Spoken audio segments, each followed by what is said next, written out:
अस्सलामु अलैकुम वरहमतुल्लाहि वबरकातुह। ग्रुप जा अज़ीज़ दोस्त भैरो छा हाल आहे? अल्लाह ताला खां दुआ है त अल्लाह ताला असांखे तव्हांखे ऐं सॼी मुसलमान उम्मत खे दुनिया या आख़िरत जूं कामयाबियूं अता फ़रमाए। मुंहिंजा अज़ीज़ दोस्त साथियो, कल्ह असांजे हिकिड़े पिरी प्यारे दोस्त अल्हम्दुलिल्लाह जेको तहक़ीक़ करे पियो थो ऐं चयईं त मुंहिंजा उस्ताद देबंदी आहिनि, पर मां तहक़ीक़ करणु थो चाहियां ऐं मूंखे हक़ खपे। अल्हम्दुलिल्लाह अल्हम्दुलिल्लाह उन साथी जो उस्ताद बि माशा अल्लाह जेको रिप्लाई ॾिए थो अञा तोणी त तमामु सुहिणे नमूने सां ॾिए थो, ऐं उहो बि हक़ सच खे मञण वारो ऐं ॾिसण वारो। ऐं उमेदु आहे त अल्लाह ताला असां सभिनीनि खे सिरातुल मुस्तक़ीम ते हलाए, हक़ सच जे रस्ते ते हलाए। मुंहिंजा अज़ीज़ दोस्त साथियो, अक्सर दोस्त इहो चवंदा आहिनि त साईं देवबंदी ऐं अहले हदीस त हिकु आहिनि, थोरो फ़र्क़ु आहे। असां चवंदा ज़मीन ऐं आसमान जो फ़र्क़ु आहे। जीअं ज़िंदह ऐं मुर्दह में फ़र्क़ु आहे, अहिड़े तरीक़े सां अहले हदीस ऐं देवबंदी में फ़र्क़ु आहे। बाक़ी इहो चई सघो था त देवबंदी ऐं बरेलवी ॿई हिकु आहिनि, छो त ॿई हनफ़ी आहिनि ऐं ॿई शहरनि जे नाले ते पंहिंजी जमायत जा नाला रखिया वेठा आहिनि, ऐं ॿई शहर इंडिया जा आहिनि। बरेलव इंडिया जो शहर आहे, बरेलवी उन ॾे मनसूब कंदा आहिनि, अहमद रज़ा ख़ान बरेलवी ॾे। देवबंद इंडिया जो शहर आहे ऐं इंडिया जे उन शहर ॾे पाण खे मनसूब कंदा आहिनि। उते कासिम नानोथवी ऐं ॿिया उन्हनि जा जेके वॾा बुज़ुर्ग हुया उन्हनि जे निस्बत सां। सो असां दोस्तनि खे चऊं था त जेके देवबंदी हज़रात अक्सर दोस्तनि खे फ्री सरी रफ़े देन फ़ातिहा ख़ल्फ़ इमाम ऐं तरावीहनि जे मसइले में उलझाइणु चाहिनि था त बाबा हीअं हीअं। असां चऊं था बाबा सिधो अचो, सिधी रांदि कयो सोटे जी बाबा, सिधी ॻाल्हि कयो अक़ीदे ते। असां इहा दावा कयूं था त जहिड़ा अक़ाइद बरेलविन जा आहिनि ओहिड़ा ई अक़ाइद देवबंदियुनि जा आहिनि। फ़र्क़ु ॿिन्हिनि में इहो आहे त बरेलवी सिधी ॻाल्हि कंदो आहे, सिधो शिरक कंदो आहे, सिधी बिदात कंदो आहे, ऐं देवबंदी जेके आहिनि उहे मुनाफ़क़त करे शिरक बि कंदा आहिनि, बिदात बि कंदा आहिनि। कनि उहो ई था पर माण्हुनि खे बेवकूफ़ कयो वेठा आहिनि ऐं बरेलविन जे ख़िलाफ़ु ॻाल्हाइनि था, ऐं उहे बरेलविन वारा सभई अक़ीदा हिननि जे किताबनि मां असां साबित करण जे लाइ तयारु आहियूं। ऐं हिननि जा हूअं बि अक़ाइद वारा किताब या जेके मदारिसनि में पढ़ाया था वञनि, फ़तवनि जा किताब, फ़िक़ह जा किताब, इन्हनि ॿिन्हिनि जा हिकु आहिनि, सिर्फ़ु पब्लिक खे बेवकूफ़ कयो वेठा आहिनि। सो दोस्त चयो त साईं अगरि तव्हां वटि आहिनि त असांखे ॾेखारियो त देवबंदी छा में शिरक कंदा आहिनि। त मुंहिंजो उस्ताद बि चए थो ॾेखारियो। त मुंहिंजा अज़ीज़ दोस्तो, जीअं त ख़बर आहे त देवबंदी अक्सर बरेलविन सां इल्म ग़ैब जे बारे में मुनाज़रा कंदा आहिनि, इल्म ग़ैब जे बारे में मुनाज़रा कंदा आहिनि। अल्हम्दुलिल्लाह असांजो बि इहो चवणु आहे त इल्म ग़ैब सिर्फ़ु अल्लाह ताला वटि आहे। आलिमुल ग़ैब ॻुझ खे ॼाणण वारो सिर्फ़ु अल्लाह ताला आहे। पोइ अल्लाह ताला पंहिंजनि ॿानहनि मां यानी पैगम्बरनि मां जंहिंखे चाहे वही जे ज़रिए ॿुधाए, जंहिंखे चाहे न ॿुधाए। अगरि ॿुधायो त नबी करीम सल्लल्लाहु अलैहि वसल्लम क़यामत तूणी असांखे ॻाल्हियूं ॿुधायूं आहिनि, ऐं जे न ॿुधायो त क़यामत जे ॾिहाड़ो नबी करीम सल्लल्लाहु अलैहि वसल्लम कोन ॿुधायो। जे अलाह ॿुधायो त सैयदना ख़िदर अलैहिस्सलाम खे सभई ॻाल्हियूं ॿुधायूं, न ॿुधायूं त मूसा अलैहिस्सलाम खे न ॿुधायूं। मूसा अलैहिस्सलाम ख़िदर अलैहिस्सलाम खां पुछे पियो। त इहे मुख़्तसिर यानी अलाह जंहिंखे चाहे वही जे ज़रिए जेतिरो चाहे ॿुधाए, पर मुकमल इल्म ग़ैब सिर्फ़ु अल्लाह ताला वटि आहे। ऐं बरेलवी हज़रात चवंदा आहिनि त नबी करीम सल्लल्लाहु अलैहि वसल्लम ॻुझ ॼाणे थो, यानी आलिमुल ग़ैब आहे। आलिमुल ग़ैब आहे, आलिमुल ग़ैब सिर्फ़ु अल्लाह ताला जी सिफ़त आहे। बाक़ी असांजो इहो अक़ीदो आहे अल्लाह खां बाद में मिठे महबूब मोहम्मद मुस्तफ़ा सल्लल्लाहु अलैहि वसल्लम जो इल्मु आहे, पर अल्लाह ताला जो इल्मु ला महदूद आहे, को हदि कोन्हे को अल्लाह ताला जे इल्म जी, ऐं नबी करीम सल्लल्लाहु अलैहि वसल्लम जो इल्मु महदूद आहे। त इन ते अक्सर ई मुनाज़रा देवबंदी त बरेलविन सां कंदा आहिनि। असांजो त पहिरियां त पंहिंजा अक़ीदा सुधारियो, ऐं अल्हम्दुलिल्लाह हिन ग्रुप में काफ़ी अहिड़ा दोस्त आहिनि जेके मूं वटि आया आहिनि दलाइल घुरण जे लाइ। साईं बरेलवी हीअं चवंदा आहिनि असांखे दलाइल खपे इल्म ग़ैब जे बारे में। मां चयो पहिरियां तव्हां पंहिंजो अक़ीदो सही कयो। तव्हां देवबंदी पाण अहिड़ा अमल अथव, तव्हां हुननि सां छाजो मुनाज़रो था कयो? हुननि चयो न सही ईअं न आहे। मां चयो खणी अचो पंहिंजा किताब। अल्हम्दुलिल्लाह असां हुननि खे दलाइल न हू मञी आहे, ऐं हू अल्हम्दुलिल्लाह हिन वक़्तु अहले हदीस आहिनि। उन्हनि देवबंदी मसलक खां तौबा ताइब थिया आहिनि। त मुंहिंजा अज़ीज़ दोस्तो, इल्म ग़ैब जे बारे में अल्लाह ताला क़ुरान शरीफ़ में सूरत लुक़मान आयत नंबर 34 जेका आख़िरी आयत आहे, अल्लाह ताला फ़रमाए थो त क़यामत जे ॾिहाड़े जो इल्मु मूं वटि आहे।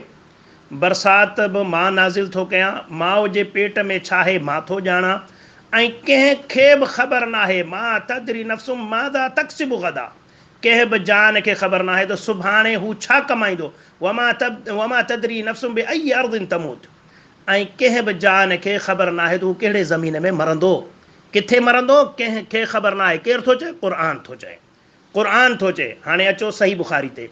सही बुख़ारी जी हदीस नंबर 1039 में अल्लाह जो रसूल सल्लल्लाहु अलैहि वसल्लम फरमाए थो त ग़ैब जूं 5 कुंजियूं आहिनि जंहिंखे अल्लाह खां सवाइ ॿियो केर बि नथो ॼाणे।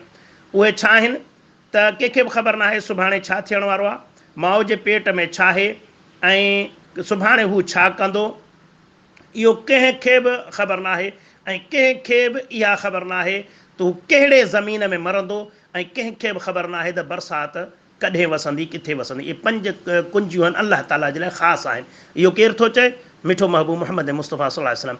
यानी अल्लाह बि चयो कंहिंखे ख़बर न आहे कहिड़े ज़मीन में मरंदो, क़ुरान बि रसूलुल्लाह सल्लल्लाहु अलैहि वसल्लम जो फरमान बि आहे कंहिंखे ख़बर न आहे त किथे मरंदो। ठीकु साबित थियो, क़ुरान हदीस इन में साबित थियो कंहिंखे ख़बर न आहे त किथे मरंदो।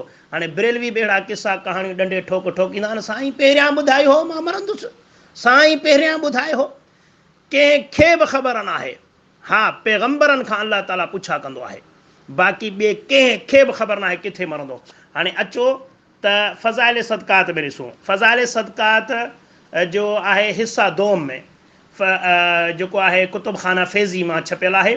उन जो जेको हेठियों नंबर आहे 309, उन में लिखियलु आहे त अबू अली रोज़बारी कहते हैं कि एक फ़कीर मेरे पास ईद के दिन आया, बहुत खस्ता हाल, पुराने कपड़े, कहने लगा यहाँ कोई पाक साफ़ जगह ऐसी है जहाँ कोई गरीब फ़कीर मर जाए। यानी हुनखे ख़बर हुई त हिते आहे का जाए जिथे केर मरे। मैंने लापरवाही से लघु समझ कर कह दिया कि अंदर आ जा और जहाँ चाहे पढ़ के मर जा। मां चई फजूल फ़कीर खाली मथो धोणे, जिथे वणे अंदर हलिया मर। वो अंदर आया, वज़ू की, चंद रकात नमाज पढ़ी और लेट कर मर गया। वो अंदर आयो, वज़ू कई, रकात नमाज़ू कुछ पढ़ी ऐं लेटे मरी वियो। यानी जिएं चई तीअं थियो। मैंने उसकी तजहीज़ तकफीन की और जब दफन करने लगा तो मुझे ख्याल आया कि उसके मुंह पर से कफन हटाकर उसका मुंह ज़मीन पर रख दूं ताकि हक़ ताला शानू उसकी गुर्बत पर रहम फरमाए। उनजो सोचे हाणे कफन खोलियांसि, मुंह ज़ाहिर कयांसि, अल्लाह मन हिन ते रहम के। मैंने उसका मुंह खोला, उसने आंखें खोल दी। वाह छा ॻाल्हि आहे। पोइ कहिड़ो फ़र्क़ु ब्रेलवी ऐं देबंदी। देबंदी हो ॾिसो ॾिसो जेको चवंदा त असां देबंदी हक़ ते हुन जो मोअल जो मुंहुं खोलियईं, हुन अखियूं खोलियूं। मैंने पूछा मेरे सरदार क्या मौत के बाद भी ज़िंदगी है, मरण खां पोइ बि तू जहिड़ो ही वेठो ही?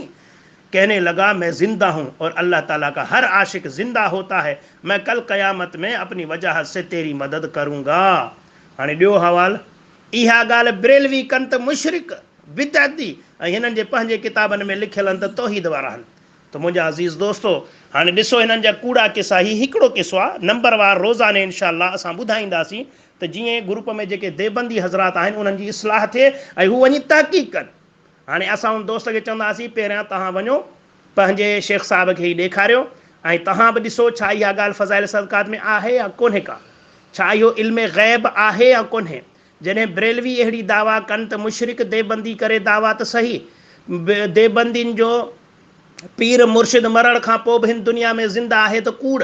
देबंदियुनि जो ब्रेलविन जो अगरि पीर मुर्शिद ज़िंदा आहे त कूड़, ऐं देबंदियुनि जो ज़िंदा आहे त सही आहे। मोए खां पोइ बि ॻाल्हाए थो, अखियूं खोले थो, मुअल बि आहे। हाणे ॾियो मोह, हाणे ॾियो मोह, ऐं इन खां वधीक ॾेखारींदासीं, अञा ॾेखारींदासीं। ऐं उन्हनि जा बेशुमार किताबनि में इंतिहाई गंदा अक़ीदा ॾेखारींदा, पर ही ओहिड़ो उहो किताबु आहे फ़ज़ाइल सदक़ात जो हर देबंदी जे घर में आहे, हर देबंदी जे घर में। तॾहिं असां हिन मां दलाइल था ॾियूं, छो त इहो सभिनीनि वटि मौजूदु आहे। ॿियनि किताबनि जा नाला वठंदासीं, चवंदा यार इहे असां वटि आहिनि कोन, अलाए अलाए हदीस कूड़ था ॻाल्हाइनि, अलाए सच था ॻाल्हाइनि। हाणे हीअ त तव्हांजे घर में आहे न, जॾहिं पहिरियां हिननि में तव्हां पक कयो, जॾहिं हिननि में असां तव्हांखे सभु ॻाल्हियूं साबित करे ॾियूं त पोइ असां तव्हांखे वॾनि किताबनि मां ॾेखारींदासीं। पोइ जेकॾहिं तव्हां खां थिए त वञी ॻोल्हियो हुननि वॾनि किताबनि में, ॾिसो त हिननि जे देबंदियुनि जी किताबनि में केतिरो गंद भरियो पियो आहे। सो मुंहिंजा अज़ीज़ दोस्तो, असांजो मक़सदु कंहिं ते तनक़ीद या तंज़ करणु न आहे, असांजो मक़सदु आहे इस्लाह पंहिंजे मुस्लमान भाइरनि तोड़ी हक़ सच पहुचाइणु आहे। त लिल्लाह ॾिसो, असां दावा सां अॼु बि चऊं था त देबंदी ब्रेलवी ॿिन्हिनि जो अक़ीदो हिकु आहे, ॿई भाई भाई आहिनि, को टके जो फ़र्क़ु कोन्हनि, हू निर्वार आहिनि ऐं ही छुपी मुनाफ़िक़त था कनि देबंदी। सो मां हाणे दोस्त खे गुज़ारिश कंदुसि, हीअ अॼु असां दलील न आहे, तव्हां पंहिंजे उस्ताद खे ॾेखारियो, पाण वञी ॾिसो ऐं उस्ताद खां जवाबु वठी ॾियो। उस्ताद छा थो चए, छा ही शिरक न आहे, छा ही इल्म ग़ैब न आहे? क़ुरान ऐं रसूलुल्लाह सल्लल्लाहु अलैहि वसल्लम जो फ़रमान वाज़िह तौर ते सही बुख़ारी मां असां ॾिनो आहे, मौजूदु आहे त कंहिंखे बि ख़बर न आहे किथे मरंदो। ऐं हिन देबंदियुनि जे बुज़ुर्गनि खे ख़बर हुई त मां अची मरां थो, ऐं वरी वॾी ॻाल्हि त मरण जी ख़बर बि हुईसि, वरी मरण खां पोइ बि ॻाल्हाए थो। ऐं इहो हिकिड़ो न आहे, ॿियो बि ॾेखारींदासीं, टियों बि ॾेखारींदासीं इन ई किताब में। छो त सुभाणे हिकिड़ो केरु चए न यार हिन में हीअं हीअं न, असां वरी ॿिया बि ॾेखारिया। पर फ़िलहालु असांखे हिन जो जवाबु खपे त असां दोस्त खे चवंदासीं त तव्हांजो उस्ताद हिन जे बारे में छा थो चए। छा हाणे देवबंदी ऐं बरेलवी में को फ़र्क़ु आहे?